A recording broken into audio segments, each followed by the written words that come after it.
ఏవేవో చెప్తుంటే అవన్నీ తిరిగిపోతే ఎలా చేయాలి, హెల్త్ కోసం అయితే ఎలా చేయాలి, ఏకాగ్రత కోసం అయితే ఎలా చేయాలి, మనలో ఉన్న ఆధ్యాత్మిక సూక్ష్మ శక్తులను పొందడానికి ఎలా చేయాలి, విశ్వానికి మనకి కనెక్షన్ అవ్వడానికి ఎలా చేయాలి, వీటన్నిటికీ ప్రాథమిక సూత్రం ఒకటి ఏంటంటే ఏకాగ్రతని సాధించాలి. ఫస్ట్ ఏకాగ్రతని సాధించాలి.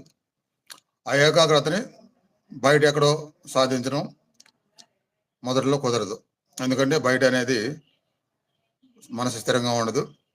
కాబట్టి మనలోనే సాధించడం మొదలుపెట్టాలి. ఆ మనలో సాధించేదాన్ని ధ్యానం అంటారు కాబట్టి మనలోనే మొదలుపెట్టాలి. బయట కూడా ఎలా సాధించవచ్చు అనేది నేను అనేక మార్లు చెప్పాను. ముందు ధ్యానం మనలో మొదలు పెడితే స్టెప్ బై స్టెప్గా శ్వాస తెలియట్లేదు అని కూడా చెప్తారు కొందరు. శ్వాసను ఆధారం చేసుకొని ధ్యానం చేయొచ్చు, ఏకాగ్రత పెంచుకోవచ్చు.